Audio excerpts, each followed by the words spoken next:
अस्सलाम वालेकुम everyone, welcome to Quintessence classes.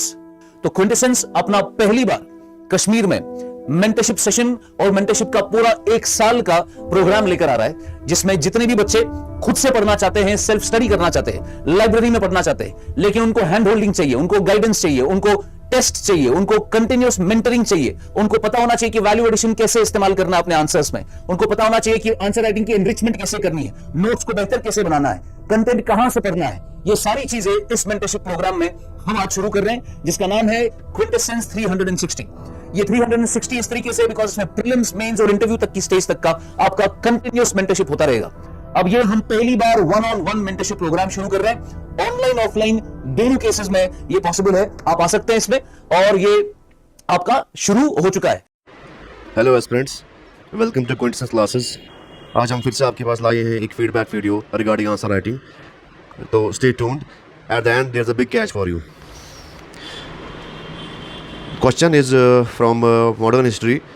Bring out the key principles underlying Rabindranath Tagore's vision of nationalism and Indian freedom struggle. Bring out the key principles underlying Rabindranath Tagore's vision of nationalism during Indian freedom struggle. ठीक है, 10 number का ये question है। तो पहले हम बात करते हैं इंट्रोडक्शन की। Rabindranath Tagore is one of the most important nationalist poet that India has had. His famous work is Gitanjali. ठीक है, अगर अब एनालाइज करेंगे इस चीज़ को, तो इस इंट्रो की स्ट्रेंथ क्या है पहले इस इंट्रो की स्ट्रेंथ ये है कि इसने रविंद्रनाथ टैगोर का जो स्टेचर है, उनका जो मुकाम है, उसको एक्नॉलेज किया है कि वो बहुत एक नेशनलिस्ट पोइट थे और उन्होंने बहुत कुछ कंट्रीब्यूट किया है। उसके बाद ये रेफरेंस दे रही है गीतांजलि का, जिसके लिए उनको एक पहला नोबेल प्राइज़ मिला था और ये पहले एशियन बने थे, नोबेल लॉरेट बने थे। तो थोड़ा बहुत इसको हम रिफाइन करके भी लिख सकते हैं, as he was the Rabindranath Tagore was the first Asian Nobel laureate. फिर ऐसे थोड़ा बहुत ऐड करेंगे तो ये बन जाएगा। लेकिन अगर आप क्वेश्चन को पढ़ेंगे गौर से, bring out the key principles underlying Rabindranath Tagore's vision of nationalism during Indian freedom struggle, तो यहाँ पे सबसे पहली चीज़ ये है कि जो कोर है क्वेश्चन का, उसको एड्रेस नहीं किया गया है, उसको एड्रेस नहीं किया गया है, यानी कि it lacks direct relevance to nationalism. ठीक है, थोड़ा बहुत रिलेट करता है टैगोर की फिलॉसफी को एज पर गीतांजलि, तो लेकिन ओवरऑल वो पूरा उसको नहीं करता है। उसके बाद थोड़ा सा इसको अगर ये इन्होंने लिखा होता कि उनके इस नेशनलिज्म के बारे में कि वो कैसे यूनिक था, वो भी चल जाता है यहाँ पे, क्योंकि इनका जो नेशनलिज्म था, जो व्यू था उनका, वो थोड़ा बेस्ड ऑन वो नॉन पॉलिटिकल था, वो ह्यूमैनिस्ट था, नॉन पॉलिटिकल था, ह्यूमैनिस्ट था। तो ऐसे करके इसमें कुछ लिख सकते हैं। ठीक है, तो अगर हम इसका अल्टरनेट लिखेंगे तो हम ऐसे लिख सकते हैं इसके बारे में कि उनका जो नेशनलिज्म था वो मेजरली किसके अगेंस्ट था। उन्हें पहला उनका जो वो डेवलप कैसे हुआ, वो डेवलप हुआ as a critic based on both. उनने वेस्टर्न फिलॉसफी यानी कि वेस्टर्न इम्पेरियलिज्म को भी क्रिटिसाइज़ किया, और जो यहाँ पे एग्रेसिव इंडियन नेशनलिज्म था उसको भी क्रिटिसाइज़ किया। तो उनका जो ये फिलॉसफी थी नेशनलिज्म की, वो डेवलप हुई based upon criticising these two. और उनका जो नेशनलिज्म था वो बेस था कुछ प्रिंसिपल्स पे, क्योंकि जहाँ प्रिंसिपल्स की बात हो रही है तो थोड़ा बहुत we can give slightly on those principles. जैसे वो प्रिंसिपल कौन से थे, ह्यूमैनिज्म था, ठीक है, कल्चरल अवेकनिंग बोल सकते हैं, ठीक है, और हम बोल सकते हैं यूनिवर्सलिस्ट या यूनिवर्सलिज्म या ऐसे कुछ लिख सकते हैं। ठीक है, अब यहाँ आते हैं रविंद्रनाथ टैगोर्स हेडिंग बहुत अच्छी है, टैगोर्स विजन ऑफ नेशनलिज्म। उनका विजन क्या था? दो he has not provided for any explicit model of nationalism. हाँ, यहाँ पे एक चीज़ हमें एक्सेप्ट करनी है कि इन्होंने एक्सप्लिसिटली मेंशन किया है, उन्हें क्लेम किया है कि एक्सेप्ट किया है कि उनका कोई मॉडल नहीं था नेशनलिज्म का, जो कि सही है। लेकिन उनके कामों से झलकता है कि नेशनलिज्म के बारे में उनका व्यूज़ क्या थे। ठीक है, that's a very good start, very good point. He has written an essay where the mind is without fear, where the mind is without fear head is held high, where he has signified the importance of freedom. बहुत अच्छा एक ऐसे है जहाँ से derive किया गया freedom की बात हुई है. ठीक है. Tagore has condemned the narrow model of development adopted by British. He was against consumerism which has led to destruction of Indian economy. Consumerism. ठीक है. He advocated freedom against any kind of subjugation. Freedom from again, not just political level and individual level. Though he was against colonial rule, he wanted Indians to learn good from the British and incorporate within them and incorporate them within themselves. ठीक है. फिर उसके बाद conclude कर रहा है. Thus, Tagore has provided for a very balanced view of nationalism that must guide Indians. ठीक है. तो कंप्लीट कर दिया, इन्हें पॉइंट्स को भी एड्रेस किया है. ठीक है. अच्छा खासा इन्हें पॉइंट्स को भी एड्रेस किया है यहाँ पे. लेकिन अब यहाँ पे इशू क्या है, इस आंसर में इश्यूज क्या क्या है वो हम देखेंगे. सबसे पहले सिंस इन्होंने यहाँ पे लिखा get from his work we can derive his intent. अब इनके वर्क में से उन्होंने क्या मेंशन किया है, इनके वर्क में से उन्होंने मेंशन किया है इनका ये ऐसे और गीतांजलि. ठीक है. लेकिन स्पेसिफिकली जो नेशनलिज्म को रिलेट करता है, रेलिवेंट था, वो उनको टच नहीं किया है. जैसे नेशनलिज्म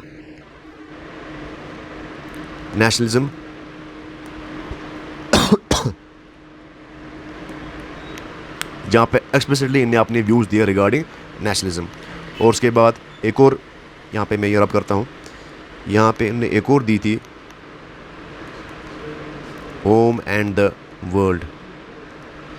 यहाँ पे उन्हें जहाँ जो रेलिवेंट है रिगार्डिंग नेशनलिज्म.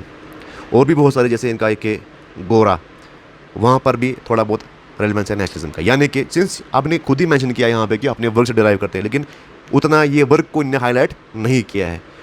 वर्क को इनके जो काम थे नेशनलिज्म पे, जो इंटेंट डिराइव करते हैं उसमें से निकलता, तो वो मेंशन करके नहीं है. दूसरी चीज़, वैल्यू एडिशन के लिए इन्होंने क्या किया है, वैल्यू एडिशन भी इनका थोड़ा बहुत मोर और लेस लैकिंग है. बहुत सी टर्म्स ऐसी है जो यहाँ पे इस्तेमाल हो सकती थी, यानी कि I am talking about keywords जो इनके इस आंसर को और भी ज़्यादा एनरिच करता. जैसे एथिकल, यूनिवर्सलिज्म, ठीक है, स्पिरिचुअल, स्वराज, ठीक है, कल्चरल रीजनरेशन, या भी वगैरह वगैरह इट इज. यानी कि अब दो फ्रंट्स पे मैंने आपको दिखाया कि यहाँ पे इनका आंसर थोड़ा बहुत लैकिंग है. कहाँ पे, एक तो नेशनलिज्म पे वर्क जो उनके प्रोज वर्क जो है वहाँ लैकिंग है, उनने वो एड्रेस नहीं किया है जो रेलिवेंट है रिगार्डिंग नेशनलिज्म. दूसरी चीज़ वैल्यू एडिशन, यानी कि कीवर्ड्स इन्होंने यहाँ पे उतने ज़्यादा इस्तेमाल नहीं किए हैं. ज़रूरत थी कुछ कीवर्ड की जिससे इसका नंबर ज़्यादा मिल जाते. और कुछ पॉइंट्स ऐसे भी हैं जो ओवर सिंप्लीफाइड है, जैसे he was against consumerism which has led to destruction of Indian economy. देखो ये चीज़ जो है हाईलाइट करता है economic angle. Although he didn't care about economic angle. उनका मेन मौजू था more or less regarding moral compass Indians का, जो डिग्रेड हो रहा था बिकॉज ऑफ कंज्यूमरिज्म. ठीक है. इनका गोल था इकोनॉमिक एंगल नहीं था सिर्फ, उसके पीछे उससे क्या क्या प्रॉब्लम्स आ रही थी इंडियंस को और उनकी कैसी मोरालिटी या उनकी एथिकलिटी कम हो रही थी, उनका मौजू वो था. ठीक है. तो इन्हें ओवर सिंप्लीफाई किया यहाँ पे इस चीज़ को कि भाई he was against consumerism, that destruction of Indian economy. That was not the case. You can say it is too journalistic point या ओवरली सिट स्टेटमेंट है यहाँ पे. ठीक है. तो बाकी ओवरऑल ठीक है, अपार्ट फ्रॉम दीज थिंग्स इनका आंसर जो है ठीक है. अब आती है कंक्लूजन की बात. Thus Tagore was provided for a very balanced nationalism that must guide Indians. यहाँ पर भी थोड़ा बहुत वैल्यूएशन कर सकते थे, ला सकते थे. उनका जो कंक्लूजन था वो एथिकल था, वो इंक्लूसिव, या उनका जो ये अप्रोच था नेशनलिज्म का वो एथिकल था, वो इंक्लूसिव था. ठीक. जिससे क्या हुआ, वो आज के ज़माने में भी क्या कर सकते हैं इसको रिलेट कि किस तरह गाइड कर रहा है इंडियंस को. कंटिन्यूसली इंडियंस रिगार्डिंग नेशनलिज्म, ऐसा कुछ लिखते हैं यहाँ पे हम। तो ये चलेगा, थोड़ा बहुत में थोड़ा वैलिडेशन करना है इसमें, ये भी चलेगा।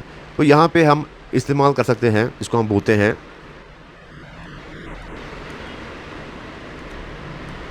रेट्रोस्पेक्टिव कंक्लूजन, यानी कि वी रिलेट, जो हमारा क्वेश्चन है उसको हम आज के साथ रिलेट करते हैं, उसकी इंपॉर्टेंस आज के ज़माने में क्या है उसको रिलेट करते हैं। जिस तरह ने यहाँ पे ट्राई किया है दैट मस्ट गाइड इंडियंस, हमने क्या किया कि इन्होंने कंटिन्यू किया है गाइडिंग स्टूडेंट्स रिगार्डिंग नेशनलिज्म।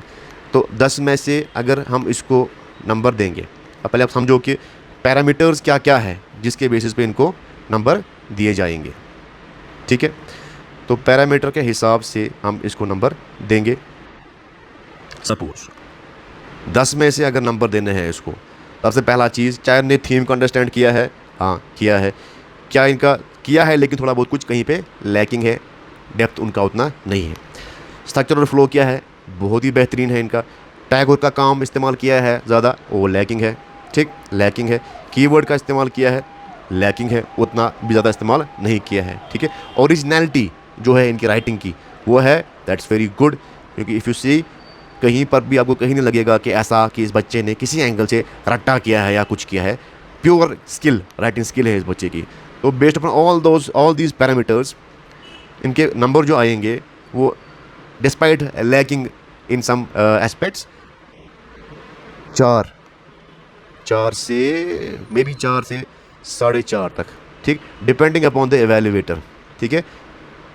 कोई इनको 3.5 भी दे सकता है, डिपेंड, क्योंकि टाइम कंस्ट्रेंट का मसला होता है, इवेल्युएटर का अपना माइंडसेट है उस हिसाब से भी, तो उस हिसाब से ये नंबर दिए जाएंगे इसको, depending upon the evaluator's mindset, time क्या था, सर्कमस्टेंसेस क्या थे, ठीक है। अब जो मैंने आपको पहले कहा था, एक बिग कैच आपके लिए ये है कि ये जो क्वेश्चन है, जो अभी इसका हमने आप थोड़ा बहुत आपको आइडिया दिया कि क्या है मिसिंग है, क्या अच्छा है, ये जो क्वेश्चन है ये यूपीएससी टॉपर का आंसर है, ठीक है। जिन्होंने एग्जाम को टॉप किया है उनका ही ये आंसर है। अब हमारा मकसद क्या है इसके पीछे दिखाने का, मकसद हमारा ये है कि you realise that even toppers are not invincibles, even toppers are not invincibles, वो भी मिस्टेक्स करते हैं, they are not robots, they have not, जिन्होंने कुछ क्या बोलते हैं पीएचडी नहीं किया है, जो डिमांड भी नहीं है इस एग्ज़ाम की, उन्हें वैसी चीज़ें नहीं की हैं, वो मिस्टेक करते हैं।